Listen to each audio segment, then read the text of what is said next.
Assalamualaikum warahmatullahi wabarakatuh. Perkenalkan, nama saya Muhammad Ilham Solehudin, NIM I04196063. Saya ingin membuat sebuah simulasi pemodelan sistem aktuasi pneumatik. Di sini telah dipaparkan bahwasannya ada sebuah skema diagram dari double acting cylinder atau silinder double aksi. Nah, selanjutnya sebelum kita memasuki ke konsep utama dari diagram skematik ini, perlu kita pahami terlebih dahulu bahwasannya apa itu sistem pneumatik. Nah, sistem pneumatik itu adalah sebuah sistem yang menghasilkan kerja. Nah, kerjanya itu berupa pengatur atau pengontrol perubahan posisi dari suatu benda kerja dengan menggunakan yang namanya fluida udara, yang fluida udaranya itu dalam keadaan dikompresi. Nah, di sini ada contoh kasusnya. Contoh kasusnya fluida udara, di mana di sini ada sebuah piston yang terisi oleh udara, lalu dia mengalami pergerakan arah translasi searah sumbu X. Nah, di sini. Nah, di sini kurang lebih seperti ini untuk arah geraknya yang saya beri warna hitam. Nah, di sini ada parameter-parameter penting yang perlu diketahui, yaitu adalah P tekanan atau V volume, dan juga ada nilai A atau nilai luas dari pistonnya. Di sini arah geraknya itu bergantung dengan jumlah kapasitas dari udara yang diberikan. Nilai udaranya itu diinputkan dari P1 di sini, lalu outputnya adalah P2. Saat P1 diberikan, maka di sini batang atau rodnya ini akan bergeser ke arah kanan saat udara dimampatkan atau jarak pistonnya itu bergerak ke arah sumbu X negatif, maka di sini nilai outputnya akan dihasilkan di situ seperti itu. Nah, selanjutnya tadi sudah membahas mengenai parameter penting yang akan digunakan dalam pemodelan ini. Selanjutnya kita membahas tentang pemodelan simulasinya, simulasi pengontrolan dari sistem tersebut. Nah, di sini ada yang namanya kontrol model pneumatic actuation system atau pemodelan sistem aktuasi pneumatik. Di sini ada beberapa komponen penting juga yang harus kita pahami, yaitu ada yang namanya proportional controller. Ini, lalu ada solenoid coil, ada directional control valve, ada pneumatic cylinder dan feedback signal, dan juga sensor. Nah, dalam jurnal yang telah diberikan, nyatanya semua parameter di sini, data-data parameter yang diberikan di sini tidak semuanya tersedia. Nah, seperti nilai KPL ini tidak diberikan datanya berapa, lalu nilai KP juga di sini datanya di sini belum diberikan. Entah sayanya yang belum menemukan atau terlewat gitu. Tetapi sejauh yang saya baca di sini nilai KPL itu tidak ada nilainya di sini, belum diberikan nilainya. Nah, nilai-nilai yang telah diketahui itu adalah nilai-nilai pada solenoid cell, directional cell, pneumatic cylinder, dan juga ini proportional controller, atau di sini nanti kita bisa menggunakan sum di sini untuk pemodelannya. Nah, inputnya dari pneumatic cylinder ini yang tadi kita bahas di awal. Nah, di sini inputnya adalah XSP. XSP itu apa? XSP. Nah, ini XSP itu adalah berupa nilai dari spool displacement atau pergerakan perpindahan dari spool. Nah, nilainya adalah Y out position, Y out. Nah, Y out itu mewakili posisi keluaran dari silinder pneumatiknya. Jadi silindernya pneumatiknya itu akan bergerak ke kanan atau ke kiri. Lalu tadi X out itu adalah perpindahan spoolnya dari katup kontrolnya, kurang lebih seperti itu. Nah, selanjutnya kita langsung membahas rumusnya terlebih dahulu ya. Rumus yang akan kita gunakan atau parameter yang akan kita masukkan sebelum kita masuk ke pemodelan Simulink. Di sini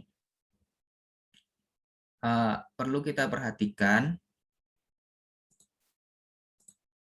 ada CX per AP, kemudian ada juga ada 1 per omega N kuadrat, ada 2 per kali damping ratio dikali omega N.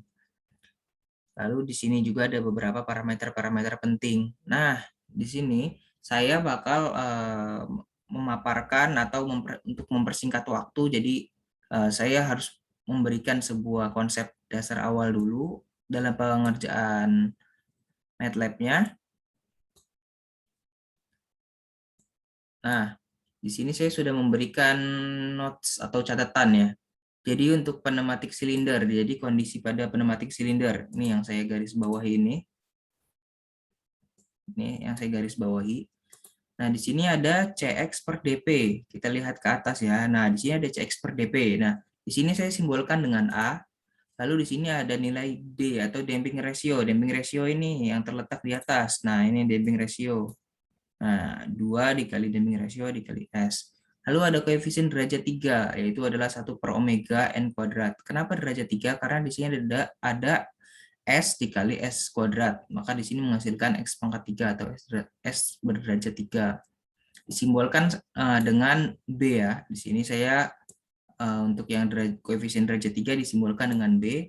Lalu untuk koefisien derajat 2, di sini saya simbolkan dengan nilai dengan variabel C maksudnya. Lalu di sini untuk 1 atau koefisien derajat S berderajat 1 saya simbolkan dengan variabel D. Nah, maka kita akan lebih mudah untuk menganalisis perhitungannya dibandingkan kita menuliskan satu persatu persamaan rumusnya ini. Lalu kita langsung saja ke persamaan rumusnya, langsung kita buat konsep dasarnya. Di sini ada nilai dari CX ya. CX. Tadi ada nilai dari CX. Nah, nilai CX itu adalah nilai dari sini. Nilai X adalah sebesar nilai 75. Nilai CX adalah 75. 75. Lalu di sini ada nilai AP.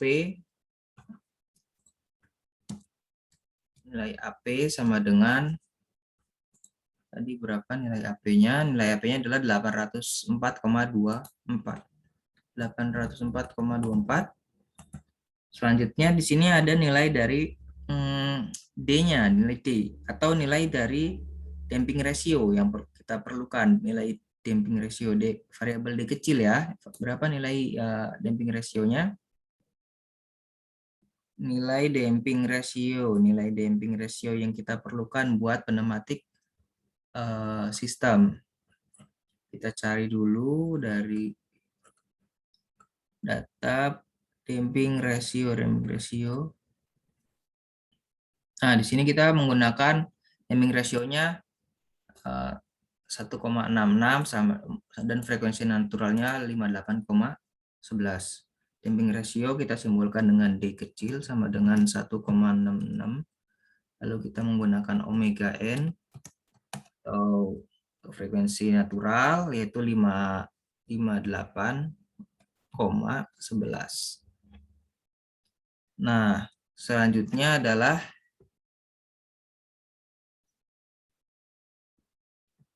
memperhatikan nilai dari ternyata ini ada yang belum kelupaan. Nah, di sini nilai terakhir di sini ada angka 1 ya di sini. Untuk mempermudah maka kita menggunakan simbol saja. Simbolnya misalkan angka 1 itu dengan D misalkan. Nah, lalu kita tinjau kondisi kedua yaitu directional control valve. Di sini ada KC MS kuadrat plus CS plus K. Nah, di sini nilai KC-nya berapa? Nilai KC-nya kita cari nilai KC-nya itu KC itu adalah koefisien gaya koilnya ya, atau di sini di mechanical converternya nih, mechanical converter ini nih. Nih, mechanical converter. Di sini nilai KC-nya tadi nilai D sama dengan 1, kemudian nilai KC-nya sama dengan 1,3. 1,3. Lalu nilai R-nya, nilai resistansinya 230. Ini 230,77 nilai R. Nilai resistansinya 230,77. Lalu di sini ada data apa lagi yang kita perlukan? Tadi kita memerlukan juga nilai apa saja tadi tuh, nilai M, kemudian C, kemudian K.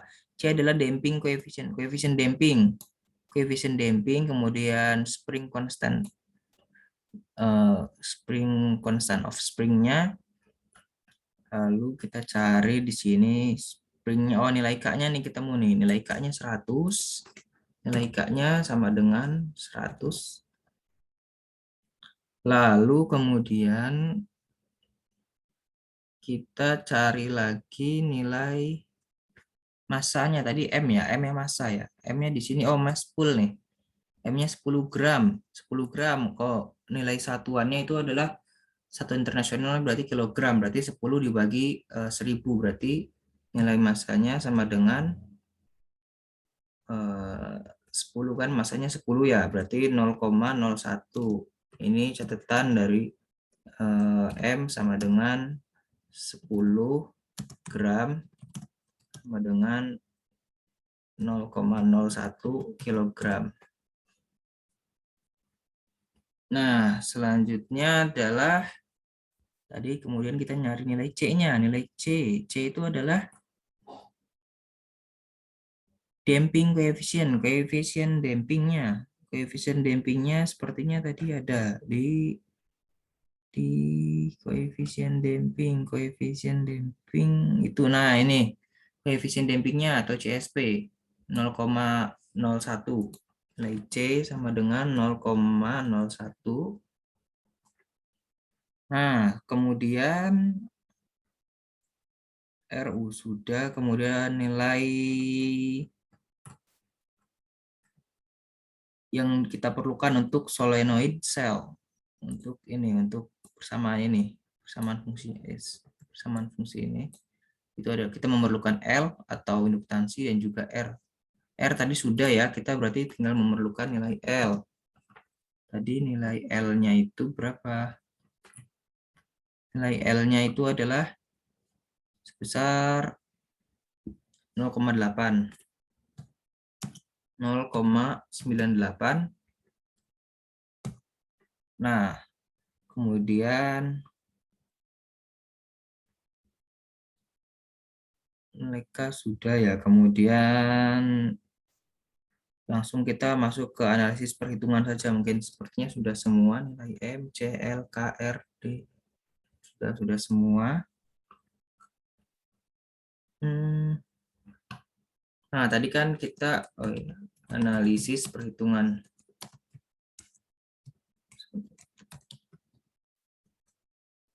Tadi kita sudah menyimpulkan bahwasannya A sama dengan CX per AP. Berapa nilainya? Sekian. Lalu kita kemudian tadi sudah menyimpulkan bahwa nilai dari B, ini untuk lebih jelasnya maka akan saya zoom ya. Nah, akan saya zoom nih, nilai B adalah 1 per omega N.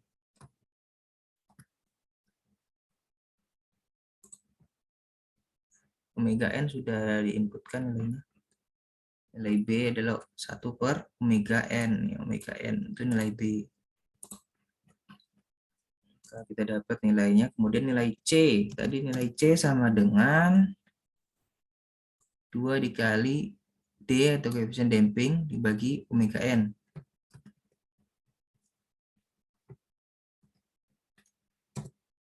Nah, sepertinya kita sudah mendapatkan semua data yang diperlukan untuk perhitungan parameter dari pemodelan ini. Pemodelan controller atau pengontrol dari pneumatic actuation system. Nah, ini untuk nilai KPL sendiri seperti yang tadi saya sudah sebutkan. Ini nilai KPL ini tidak diketahui nilainya berapa, tadi dalam tabel pun tidak diketahui, nilai KP juga tidak diketahui. Maka kita menggunakan pemodelan yang mirip-mirip lah untuk menyelesaikan kasus ini, tetapi tidak menyangkut pautkan dengan nilai sensor KPL dan juga KP. Maka kita langsung saja mulai ke program simulingnya.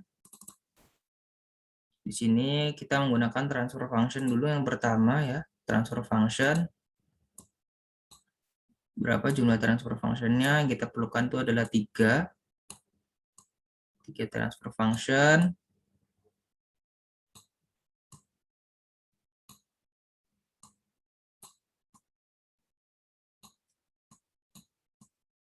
Nah, selanjutnya yang kita perlukan adalah, nah ini sepertinya jumlah sum ya, ini ya, kayak sum ini. Lalu ini adalah Kpro ini adalah aktuatornya atau pengontrolnya, atau kalau kita sebut biasanya kalau di MATLAB itu adalah PID-nya. Nah, kita masukkan dulu ini nilai PID-nya.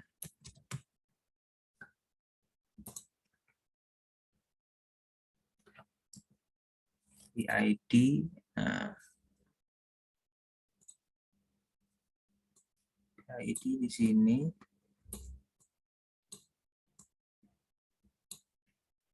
Selanjutnya di sini ada sum.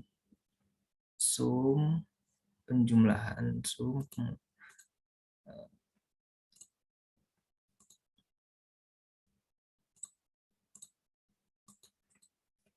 Kita cari sum.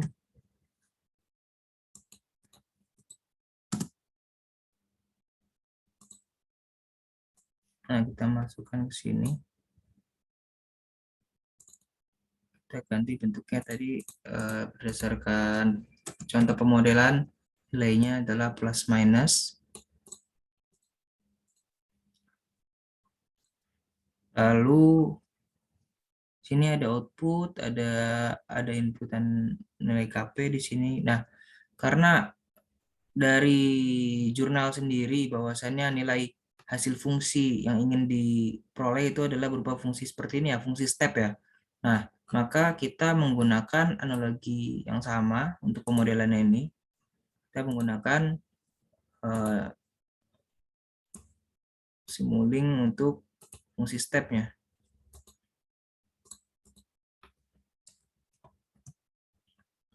Cari dulu.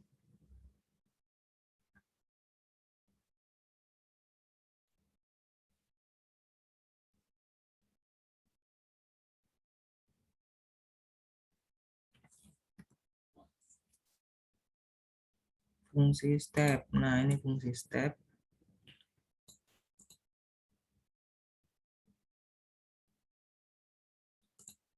Nah, kurang lebih seperti ini untuk program awalnya.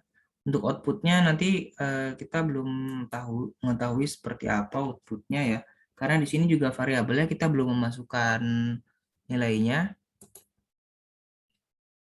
Nilai dari variabelnya maksudnya belum dimasukkan ke dalam program simulingnya. Di sini ada output position, lalu ada, nah di sini diketahui nilainya adalah output position. Output position, posisi ya, output posisi. Nah, selanjutnya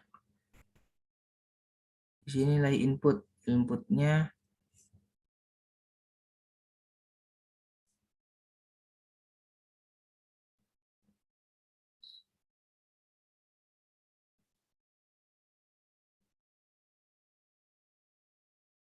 output position, kemudian di sini ada inputnya. Oke, sepertinya sudah semua.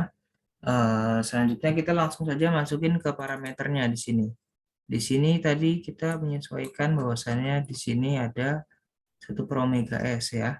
Di sini kita tadi telah ganti X per AP itu sama dengan A. Lalu di sini ada 1 per omega. Ketika itu 1 per omega N kuadrat. Di sini kita menggunakan B. Lalu Sini 2 dikali damping dibagi damping rasio dibagi omega n, kita menggunakan C. Lalu terakhir adalah D. Dikarenakan tidak adanya konstanta berderajat 0, maka di sini kita memberikan nilai 0 di sini.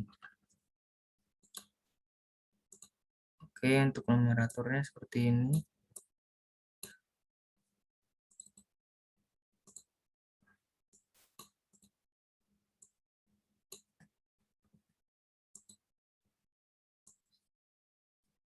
Nah, selanjutnya untuk kondisi kedua adalah nilai dari direction control valve. Direction control valve itu KC MS kuadrat plus C plus. Nah, ya di sini berarti kita nilai KC. Lalu di sini nilainya adalah M C K apply Oke.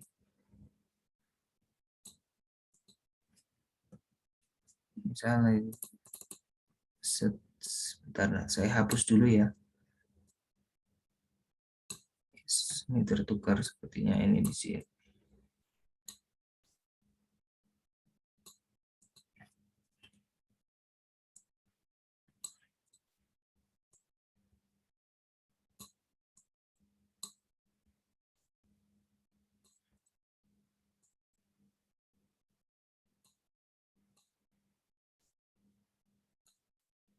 Nah, kemudian di sini yang ketiga adalah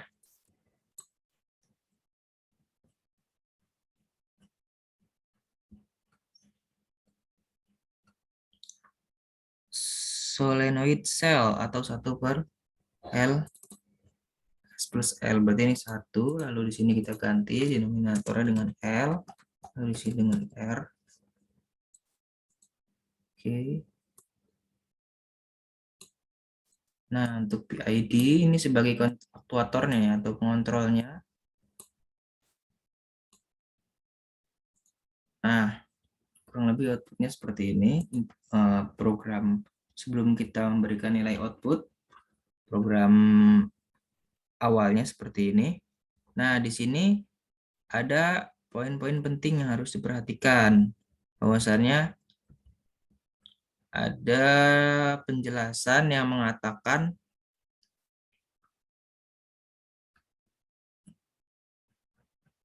grafik ini akan mengacu pada sebuah set point atau titik batasnya yang tidak pernah memotong. Jadi grafik ini tidak memotong garis batas atau asimtot ya, kurang lebih seperti itu sebutannya. Nah, berapa batasnya? Di sini telah diketahui nilainya. Batasnya itu adalah 20 cm atau kurang lebih 0,2 meter untuk batas grafiknya, batas asimtotnya. Maka di sini fungsi step itu tidak akan bersentuhan dengan nilai 0,2 atau nilai akhirnya. Atau ini adalah nilai sumbu asimtotnya. Untuk stepnya kita mulai dari 0 saja agar lebih mudah. Nah, kondisi awalnya mungkin seperti ini. Lalu untuk menerjemahkan sebuah persamaan atau sebuah pemodelan Simulink ini menjadi bentuk grafik, maka kita di sini membutuhkan sebuah pembaca diagram, atau kalau di MATLAB sendiri kita bisa menggunakan yang namanya scope.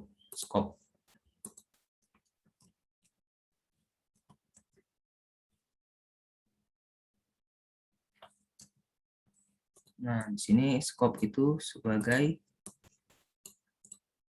membaca diagram.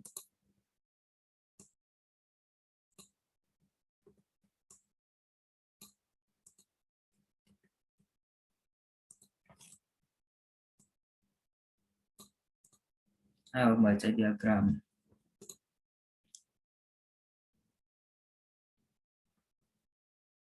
Nah, di sini kita perhatikan lagi. Kita kan tadi sudah memasukkan beberapa rumus ya, tetapi kita belum mengetahui nilai input yang dimasukkan ini sebenarnya apa, lalu output yang diinginkan apa. Nah, nilai inputnya sendiri untuk pneumatik silinder ini nilai inputnya adalah XSP. Yang tadi telah saya bilang bahwasannya XSP itu adalah perubahan posisinya. Nah, maka di sini kita berikan nilai keterangan ini adalah XSP atau posisi. Lalu di sini inputnya adalah Y out atau representasi atau mewakili perubahan posisi dari pneumatik silindernya, silinder pneumatik. Nah, di sini berarti kita bisa nulis dengan Y out di sini. Oke, seperti itu. Nah, kalau dalam pemodelan yang merujuk pada jurnal, di sini ada yang namanya penggunaan sensor. Seperti yang tadi saya telah bilang, bahwasanya sensor di sini KPL itu tidak diketahui nilainya, maka kita langsung saja mengkorelasikan nilai output yang diperoleh. Output itu menghasilkan dari sini, lalu kita menghubungkannya ke proporsional controllernya di sini, atau nilai sumnya di sini, penjumlahannya, supaya kita memperoleh namanya feedback sinyal. Jadi sinyal feedback yang diterima kemudian dimasukkan kembali untuk supaya bisa dikontrol oleh menggunakan PID di sini. Maka kita hubungkan tabel ini, maksudnya pemodelan ini ke nilai outputnya. Nah, kurang lebih seperti ini. Nah, lalu setelah kita memberikan sebuah parameter semuanya seperti ini sudah masuk, lalu selanjutnya kita coba membuat sebuah pengontrolan grafiknya, hasil outputnya kurang lebih seperti apa sebelum kita membaca dalam skopnya ini. Nah, kita kontrol hasil grafiknya itu dari sini, dari PID-nya atau sebagai pengontrolnya. Kita tune, tunggu sebentar, supaya nanti apakah nilai grafik yang dihasilkan itu sesuai dengan sumber rujukan.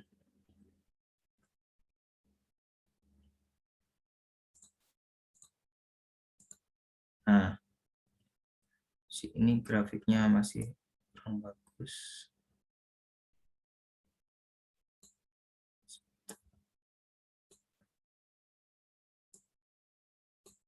Nah, kurang lebih seperti ini.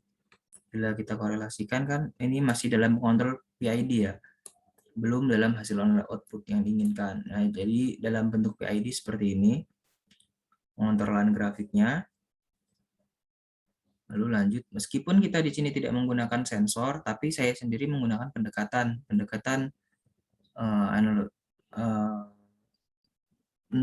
analogi untuk menghasilkan nilai grafik yang sama dengan menambahkan skop di sini sebagai nilai output akhirnya.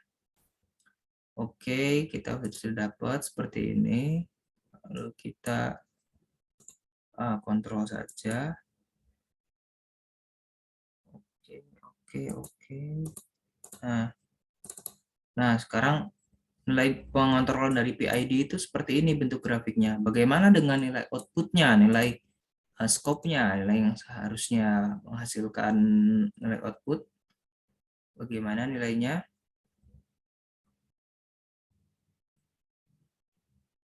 Ntar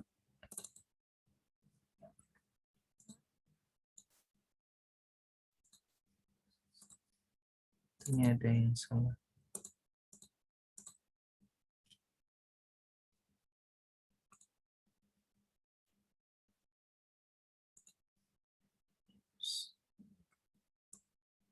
Kasar.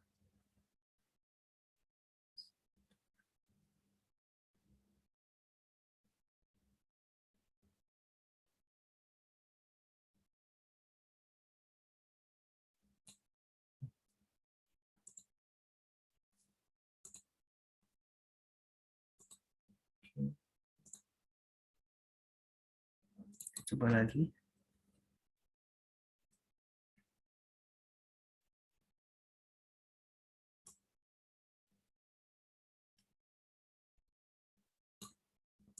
Coba kita ganti integralnya dengan 0 supaya menghasilkan nilai halus, grafiknya lebih halus.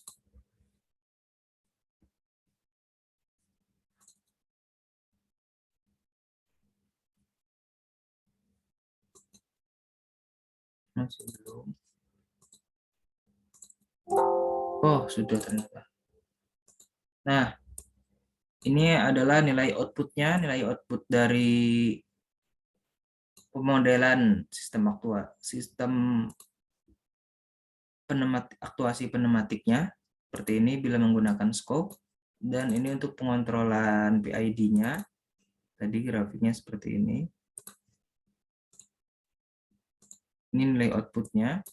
Lalu ini nilai referensinya. Referensi sumber rujukan. Hampir serupa. Di sini nilainya adalah asimtot terhadap 0,2. Di sini pun asimtot terhadap 0,2. Nah, kurang lebih seperti itu. Meskipun dalam sumber rujukan ini memang sedikit berbeda ya, dikarenakan data nilai sensor dari KPL itu tidak diketahui berapa nilainya, lalu nilai KP juga tidak diketahui nilainya, tetapi dengan menggunakan pemrograman atau pemodelan yang sejenis, hampir mirip itu, dengan tambahan scope di akhir, maka kurang lebih hasil output yang dihasilkannya itu hampir-hampir mirip gitu. Dari sini nilai awalnya, interval awalnya adalah 0, lalu batas asimtotnya adalah 0,2, yaitu set point-nya di 0,2. Oke, kurang lebih seperti itu buat pemaparan mengenai pemodelan Simulink dari sistem pneumatik aktuasi. Mohon maaf bila ada kesalahan dalam pengucapan. Saya ucapkan terima kasih. Wassalamualaikum warahmatullahi wabarakatuh.